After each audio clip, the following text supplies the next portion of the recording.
Welcome to Storytime ASMR with me, Neil Winters. Today is going to be a little bit of a different show. I'm going to be talking about my daughter and her passing. This is kind of a Memorial Day show. Not sure when it'll be released. If I have a lot of energy, I'll edit it tonight. Otherwise, I'll edit it tomorrow on Memorial Day, and I'll get it released by the end of Memorial Day. So anyway, thank you for listening. We're not going to do any talk down or count to 10 things. I'm just going to start. So here we go. I lost a child in October of 2017. Her name was Sabrina. She passed away about 3 weeks shy of her 18th birthday.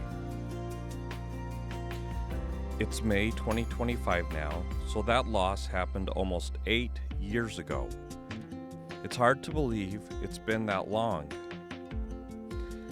I've been having some thoughts regarding this loss that I wanted to write down and explore further. First, a little bit about the passing of my daughter. If anyone listened to my podcast, Unequally Yoked, my wife and I interviewed her when she told us that she no longer believed in Mormonism. We wanted to explore that further with her as part of one of our episodes. We did, and the discussion went really well. My wife Naomi, who was a staunch believer at the time, had several insightful questions and accepted our daughter with open arms and without judgment. That interview was probably in about 2015 or 2016, about a year or two before our daughter passed. Sabrina knew that we loved her and supported her no matter what, but that knowledge was no match for the mental demons that plagued her throughout her life. One afternoon in October of 2017, my wife came to me and said our daughter was refusing to clean the bathroom and would I help convince her to do so. I felt like it was my duty to be a stern father and yelled at her to clean the fucking bathroom. She just looked at me and shook her head, saying, "No, I won't." She didn't want to, and there was nothing that her mom or I could say to convince her otherwise.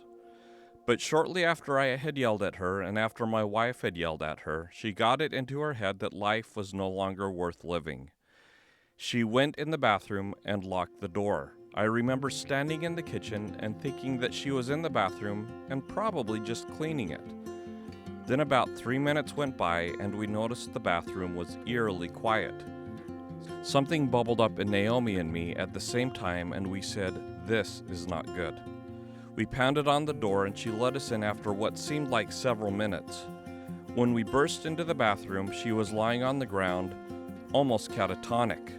We came to find out after taking her to the hospital that she had ingested a multitude of antidepressants. She ended up on a ventilator in the Charlotte Children's Hospital in a coma for 4 or 5 days. When she finally came out of that coma, she expressed that she would rather not die, and we thought we were out of the woods and that things were going to be okay. A few days after she woke up, but was still in the hospital, one of our kids had a performance of In the Heights, and so we decided to let my daughter stay in the hospital and recuperate while we supported our son. After all of our attention had been on her for the last week plus, and he also deserved some attention. The play was excellent, and my son shone in his role. We were very happy to have seen it, and him perform in it. Naomi went to the hospital the next morning. On her way, the hospital called and said to hurry because our daughter was having complications. She hurried in to check out the complications. This was happening without my knowledge because I was getting up and ready for the day. But I had planned to go to the hospital a little later in the morning to support my daughter. I showered and got ready, then left for the hospital. On my way there, Naomi called and said that I needed to hurry. She wouldn't tell me why, but she told me in no uncertain terms that she needed me to be there. I remember wondering if my daughter had died, but refused to believe it. I hurried as fast as I could to the hospital, but when I got there, finding a parking space was really challenging.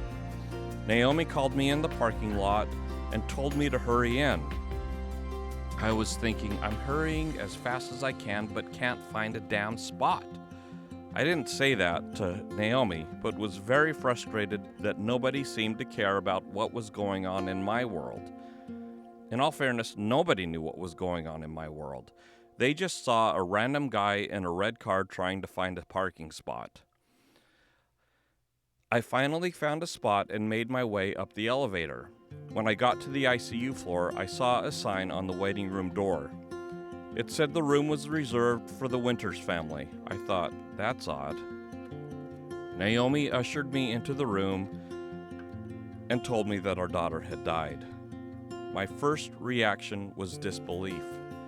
The idea that I would never be able to talk to her again, or see her smiling face again, or enjoy her funny antics again, seemed unreal. We went into the room where she died and saw her body. Then it became real. Seeing my daughter lying motionless on a hospital bed was unreal. Her skin wasn't its usual color, her eyes were closed, and she was clearly gone. Our kids came to the hospital from their respective schools, and we told them. That was heartbreaking. One of my sons just ran around the room and screamed in disbelief. We took our kids back to see her body before we left. One of the last things I did before we left was to grab her foot and just hold it. I wanted to have some sort of physical connection to remember her by. To this day, I still remember the feeling of her foot in my hand. I don't know why it still resonates so deeply with me, but I'm glad I did. I will always have that physical touch to remember her by. Some people like to hug their deceased loved ones as they are in a casket. Others like to brush their hands or their cheeks. I chose to grasp my daughter's beautiful foot, and it will forever stay with me. So that's a brief synopsis of the story of her passing. What ultimately led to her death was a pulmonary embolism. Fast forward to today. My brother-in-law's daughter passed away a few days ago. The difference between my niece and my daughter is that my niece had a rare medical condition that is known to lead to passing at a young age. My niece was diagnosed at birth. She was able to have a Make-A-Wish granted to her. She was in a lot of pain and had many accommodations for her throughout her life. But she was born several years before my daughter and passed several years after my daughter. This whole thing has got me thinking about the loss of a child in a purely selfish manner. The loss of a child is tragic, whether you lose them suddenly like we did or after a prolonged disease like my brother-in-law did. The question I have been asking myself as a parent is, which way would I rather lose a child? Am I grateful that it was sudden and expected, or would I have liked the years and years of anticipation? My niece lived well beyond expectations, so I would argue that her passing, though foreseen, was probably something relatively unexpected. I mean, she was in a lot of pain and her health was deteriorating, but at the same time, she beat the odds. Some would say miraculously. But there is also the argument that deep down we knew her time would come. It may not have been believable, but at the same time, doctors were likely saying that she was living on borrowed time and that her ending was approaching quickly. So my question once again is, would I rather lose a child suddenly or gradually after a long battle with the disease? I am not religious and don't believe in life after death, so believe that this is pretty much all we've got.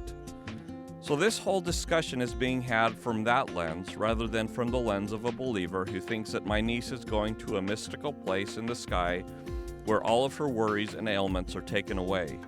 If you believe that, I don't fault you for such a belief. I just don't share it. Do I believe that I will see my daughter again?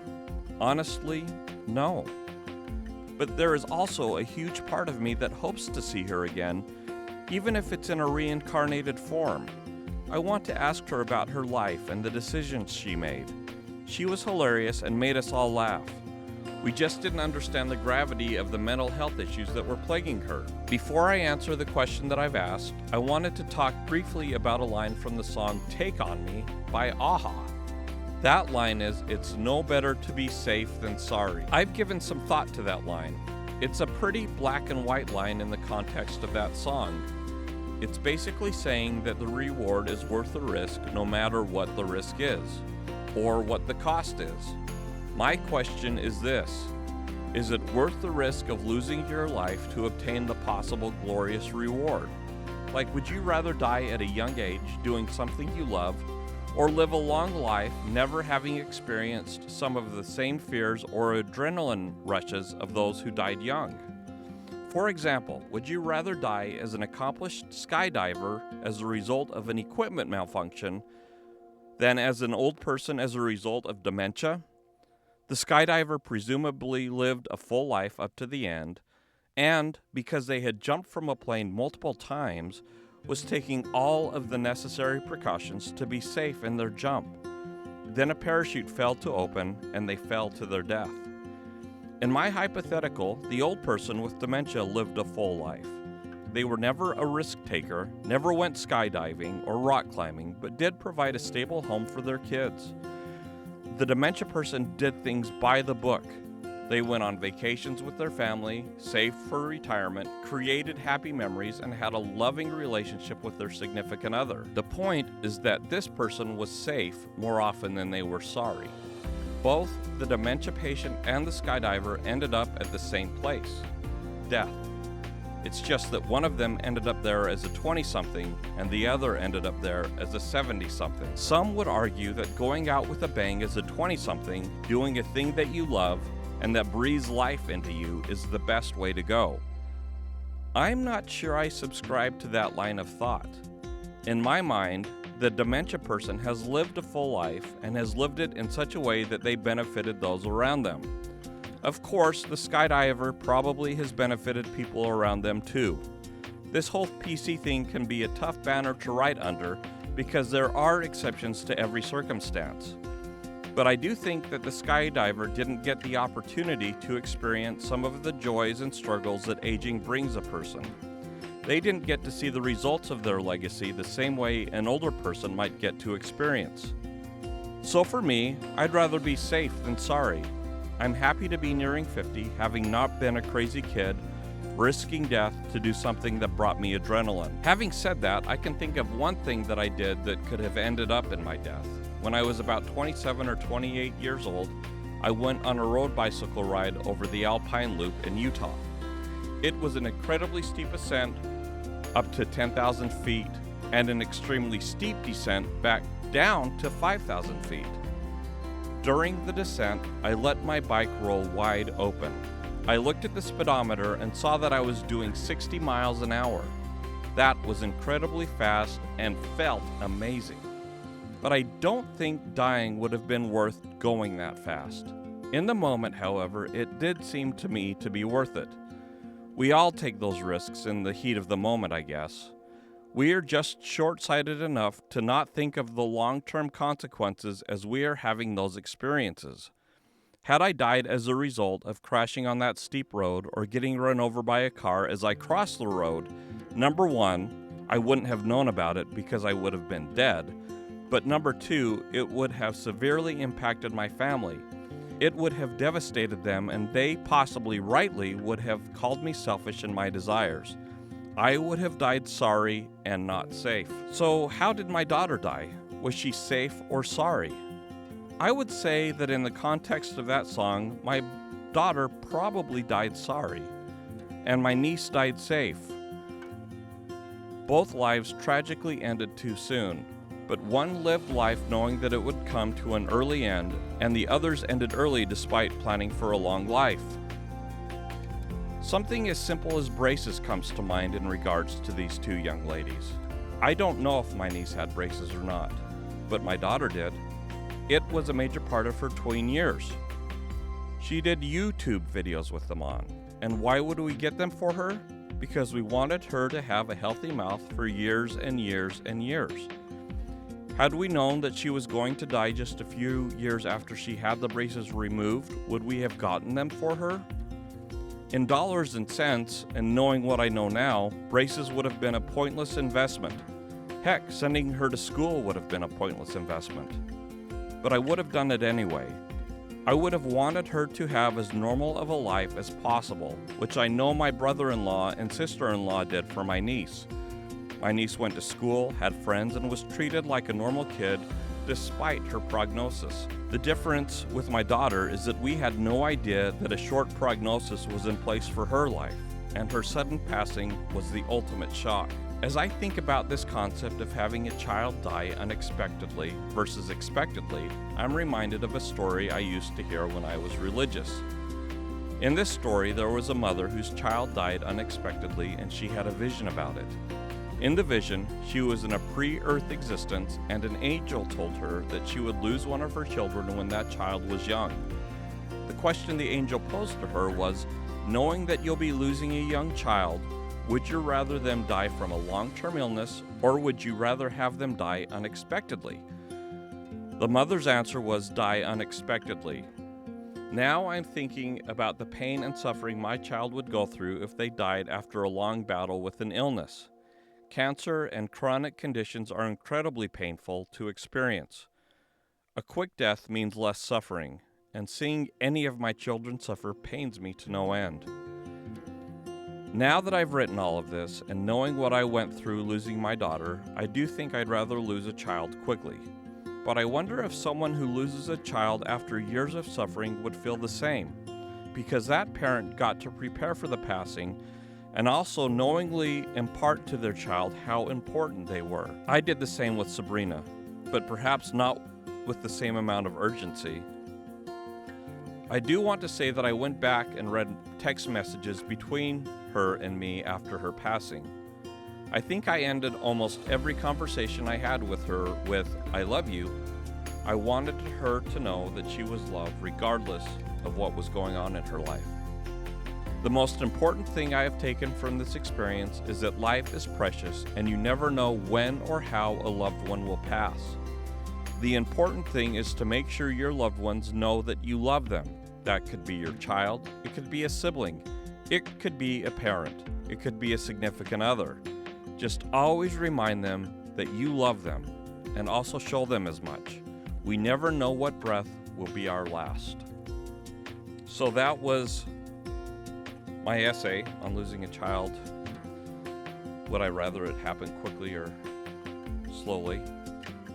Now I want to read the speech I gave at Sabrina's funeral. I hope this is okay. If you don't want to listen to it, you can press stop now. Otherwise, here we go. Sabrina loved life and lived it with passion, from her love of cake and buttercream maple bars to her love of boys and mermaids. I'd like to talk a little bit about her life as well as my relationship with her. Sabrina was born on November 12, 1999 at Logan Regional Hospital in Logan, Utah. She was born about 2.5 weeks early, the closest to term out of the 5 of our kids, weighing 6 pounds 9 ounces. She came into this world with attitude. When we had her, we were trying to decide between naming her Sabrina and Sarah. We decided on Sabrina because I thought her nose looked more like a Sabrina than a Sarah. No offense to any Sarahs in the audience. Naomi was 22, just shy of her 23rd birthday, and I was 24. Sabrina was our second child, and we were about halfway through college. We were so happy to have her. She brought light and life to our lives. She was full of life and joy. She and Jessica were inseparable from the start. They were the two that saw us through the majority of our college career. They were with us when we bought our first house and even helped pick out the neon green coloring of their basement bedroom. Coloring that the people who bought our house probably got rid of the day they moved in. Those people tried to get us to change the color as part of the counteroffer. We refused. By the time we left our first home, she was a big sister to Charles and Miriam.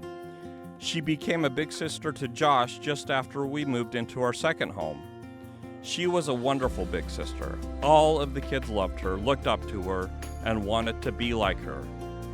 She was Josh's favorite sibling because he could get her to do almost anything. Sabrina was naturally talented. She was good at everything she tried, except soccer. When we enrolled her and Jessica in the local soccer league while they were young kids, they struggled. They both couldn't understand why they didn't get a turn to touch the ball. So we learned that sports and them didn't exactly mix. But that was a-okay because both Jessica and Sabrina found other passions. For Jessica, it was writing and art. For Sabrina, it was theater and music. Sabrina was a natural at acting. In fact, her drama teacher was encouraging her to audition for a theater scholarship at a local university. We loved to watch her act. She was so expressive and exuberant. She could belt out a song and make the audience laugh with very little effort. As I said, Sabrina loved cake and buttercream maple bars. One of her favorite things to do when she wanted cake was to go to the bakery section of her local store, usually Walmart, and pick out a cake. Once she picked out the cake, she would ask the attendant to put a name on it. What name was the next obvious question. Sabrina's response? Surprise me. I'd like to share a piece of an email her aunt wrote about Sabrina. My heart has been mourning with you. I had such a wonderful time with Bina this summer. She is a joy to be around. She is full of sweetness and happiness. I especially enjoyed her live in-depth tutorial that she gave me and her cousin in the kitchen on the correct way to eat a maple bar. She stated that the goal is to save the best bite for last, and obviously that means the bite with the best frosting to bread ratio, usually found in the direct center of the maple bar. She described the process to us while consuming the lusciousness, eating the unfrosted edges before relishing in the center. And so thorough and serious. We so enjoyed her heart, her humor, the core beauty of who she is. Sabrina was a blast to take on vacations and was boy crazy. Combine those two and you have trouble with a capital T. When we went on a 5-day cruise, she stayed out until 1 o'clock or 2 o'clock every night and managed to kiss 4 boys during that time. When she was in the hospital for the last time, the doctors were coming on rounds, and in her delirious, drugged state, she looked out and saw what she thought was a cute doctor. She asked her aunt and sister Jessica if the doctor was hot. When informed that yes, he was hot, she immediately tried to stand up and go see him. Too bad she was tethered to the bed with cords sticking out of her body. Imagine her complete delirious delight when she found out that the doctor was actually her nurse. She wanted him to be there the whole time to hold her hand and was very willing to express her feelings of love and devotion to him. I can't get into too many details because there are children here, but they ended up having to assign a different nurse to her room. Sabrina was also known for making off-the-wall purchases. Her first such purchase was when she asked for a Justin Bieber cardboard cutout for Christmas. Naomi and I debated and debated whether or not we should get it for her. I thought it would just stand up in her bedroom and get looked at. I was wrong. Sabrina and Jessica had a YouTube channel, and the Biebs is in the background in almost every one of those videos. They danced with him. They used him as a prop. I'm sure they even kissed him a time or two. Even after he was broken, they used him as a prop on the toilet to scare my wife. She also purchased several wigs, and her latest purchase was a big panda head. We laughed at her and figured it would get just as much use. I want Sabrina to be remembered for the wonderful person that she was, her sense of humor, and her outgoing personality, not for the way she passed. But I do want to briefly talk about her passing. I'm sure most of you have read my Facebook post, so I don't need to rehash the dirty details, but I do want to point out that she wanted to die for about 20 minutes. It was in that time that she made a decision that would ultimately end her life. After she got out of the funk, she realized that she really wanted to live and did everything in her power to ensure she would continue living. She drank charcoal, fought through her grogginess, and tried to live. But in the end, those pills were too much. Her life tragically came to an end. My message to you, especially to the teenagers listening, is that life is wonderful, as Sabrina's life demonstrated. It can be depressing and difficult at times, but it is wonderful. If you are ever wondering if you matter or if anybody loves you, take a look around and see how many people are at this funeral. We also have people watching live online. I'm willing to bet that you would have just as many people show up to your funeral. You are more loved than you know. You are important. If you are thinking about suicide, please contact someone, whether it be a friend, a parent, or a hotline. Please reach out before you make such a drastic decision. Before I finish, I'd like to offer a few thank yous. First, to the hospital staff who worked so hard to save her. They took as good of care of her as they were capable of and used extraordinary measures to try and save her life in her last moments on earth. Second, to our friends, including members of the Mooresville LDS Ward, the Hickory Humanist Alliance, and our neighbors who have bent over backwards to serve us and help us out in our time of need. Third, to everybody who has contributed to the You Caring account that I set up to offset some of her final expenses. Those donations have allowed me to take some time off work to grieve and will also help cover funeral expenses. I love Sabrina so much and will miss her so much. Every little thing seems to remind me of her. We were watching Family Feud the other night, and I couldn't help but be reminded of the hours she spent practicing the fast money round in hopes of competing on the feud someday. Thank you all for coming out and sharing in the experience that was Sabrina's life. She was loved by all who knew her, and she will be sorely missed. She made the world a better place and brought joy to the lives of those around her. She had a wonderful group of friends who she loved and who loved her. Most importantly, her family loved her and will always love her. May she and her memory live on through us and how we interact with others. And that, as they say, is that. Thank you for listening. I hope you enjoyed this.